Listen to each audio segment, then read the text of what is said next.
ہو گئی. ایک ادارہ جس کے بارے میں کہا جا رہا تھا کہ یہ ٹوٹے گا اور لوگوں میں بڑی گڑبڑ ہو جائے گی اور فلانی کتنی پریزمپشنز تھی, I don't want to go into the details, اس نے 2/3 میجورٹی سے اپنا الیکشن کر دیا. What else is wanted to show the bona fides? Number one. Number two, جو آنے والی کابینہ ہے, آنے والی کابینہ کی ذمہ داریاں ایسی ہیں کہ ان ذمہ داریوں کو لینے کے لیے چیلنجنگ ایک ایٹیچیوڈ کی ضرورت ہے اور ایک چیلنجنگ ایٹماسفیئر کریٹ کرنے کی ضرورت ہے with in the cabinet. Of course لوگوں سے قربانی مزید نہیں مانگی جا سکتی, لوگوں کے پاس تو کچھ نہیں ہے دینے کے لیے, وہ سارا کچھ دے چکے ہیں. اب قربانی کا اونر شفٹ ہو گیا دوسری طرف ہے دیوار کے.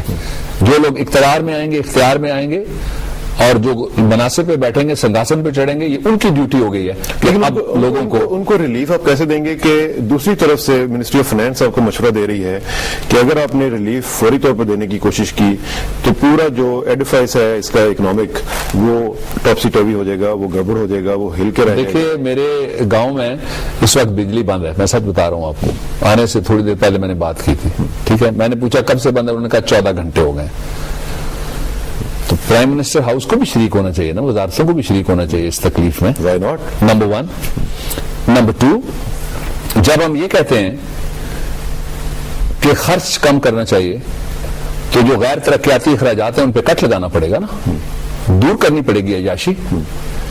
میں اگر میرے پاس صرف اپنی گاڑی ہے جس میں نے اپنا ڈیزل یا پیٹرول جلانا ہے تو میں دیکھ کے بچے کو بھی نکالنے دوں گا, میں اسکول بھی ذرا آرام سے ہی بھیجوں گا. لیکن اگر وہ گاڑی ہے جس میں مجھے 850 لیٹر سالانہ مفت ملتا ہے اور یہ اس وقت طے ہوا تھا جب لیٹر 3.5 روپے کا تھا, اب 70 روپے کے قریب پہنچنے والا ہے, خدا نہ کرے یہ 100 روپے اگر ہو جاتا ہے کل تو یہ غریب ملک دینے کا متحمل نہیں ہو سکتا ہے نا. چیزوں کو ریڈیفائن کرنا پڑے گا. تو آپ ان کو کم کریں گے, چیزوں کو ریڈیفائن کرنا پڑے گا. We have to cut those expenditures which are non governmental expenditure. Non governmental means non governmental and non developmental expenditures. کچھ ایسے ہیں جو سرکار کے اوپر نہیں لگتے, لوگوں کے اوپر لگ رہے ہیں, ان کو ختم کرنے کی ضرورت ہے. اور کچھ ایسے ہیں جو ترقیات کے اوپر نہیں لگتے, نمائش پہ لگ رہے ہیں, ان کو بھی ختم کرنے کی ضرورت ہے. اس میں مزید بات کریں گے کیونکہ خاصا امپورٹنٹ ایشو ہے ناظرین, اور اس میں جو کلچر ہے وہ چینج کرنا پڑے گا کیونکہ نان ڈیولپمنٹل کی جب بات آتی ہے تو ہم نے یہ بھی دیکھا ہے کہ صاحب ابھی آئے نہیں ہوتے اور 6 گھنٹے پہلے سے ہی اے سی جو ہے وہ چلا دیا جاتا ہے, اور وہ جب چلے جاتے ہیں تو پھر بھی ساری رات جو ہے وہ کئی دفعہ اے سی چلتے رہتے ہیں. یہ سارا ایک کلچر ہے جس کو چینج کرنا پڑے گا, لیکن اس پہ مزید بات کریں گے after this break. See you in a but.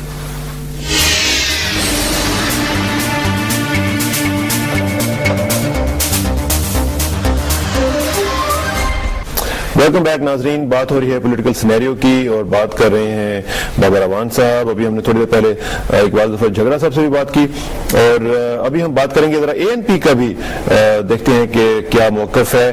A N P کے مرکزی رہنما جناب ہمارے ساتھ افراد صاحب خٹک صاحب موجود ہیں. خٹک صاحب السلام علیکم. جی خٹک صاحب السلام علیکم. وعلیکم السلام. خٹک صاحب ہم لوگ بات کر رہے ہیں پولیٹیکل سینیریو کے حوالے سے. ہمارے ساتھ اسٹوڈیو میں ڈاکٹر بابر اعوان صاحب موجود ہیں. آپ ایک کولیشن پارٹنر ہیں ان کے ساتھ اور پہلی دفعہ ہم دیکھ رہے ہیں کہ اے این پی کو ایک بہت بڑا مینڈیٹ ملا ہے. آپ ایک کولیشن پارٹنر کے طور پر کیا اسٹریٹجی ہوگی کہ لوگوں کو ریلیف مل سکے, لوگوں کے جو مسائل ہیں وہ حل کر سکیں؟ آپ کی پارٹی کی اسٹریٹجی کیا ہوگی؟ جی دیکھیے, پہلی بات تو یہ ہے کہ پاکستان کے عوام نے 3 بڑی پارٹیوں پاکستان پیپلز پارٹی, مشرق نواز شریف اور عوامی نیشنل پارٹی کو بھرپور مینڈیٹ دیا ہے. جہاں تک عوامی نیشنل پارٹی کا تعلق ہے, ہماری انتخابی مہم میں بہت اہم بات ملک کے اندر عام طور پر اور ہمارے صوبے میں خاص طور پر امن و امان کی بحالی ہے. ہمارے خیال پروگرام میں یہ بات پہلے نمبر پر آتی ہے. ہماری پہلی ترجیح ہوگی کہ وہاں پہ امن و امان قائم کریں. اس کے علاوہ آپ کے دیگر مسائل ہیں, بے روزگاری ہے, مہنگائی ہے اور صوبے کی پسماندگی ہے, تو ہم ان سب مسائل کو لے کے چلیں گے. ایک آزاد عدلیہ اور آزاد میڈیا کا قیام بھی ہماری ترجیحات میں شامل ہے. انشاءاللہ عوام نے جو اعتماد کا اظہار کیا ہے ہم اس پر پورا اترنے کی بھرپور کوشش کریں گے. خٹک صاحب ایک اور چیز آپ کے صوبے کے ساتھ جڑی ہوئی ہے اور وہ ہے شدت پسندی کا مسئلہ, اور اس حوالے سے ایک خاصا کنسرن پایا جاتا ہے. آپ کی حکومت اس حوالے سے کیا کرے گی؟ جی دیکھیے, جہاں تک عوام کے ووٹ کا تعلق ہے, اس نے ثابت کر دیا ہے کہ ہمارے صوبے کے عوام ہر قسم کی بے پسندی کے خلاف ہیں. اس نے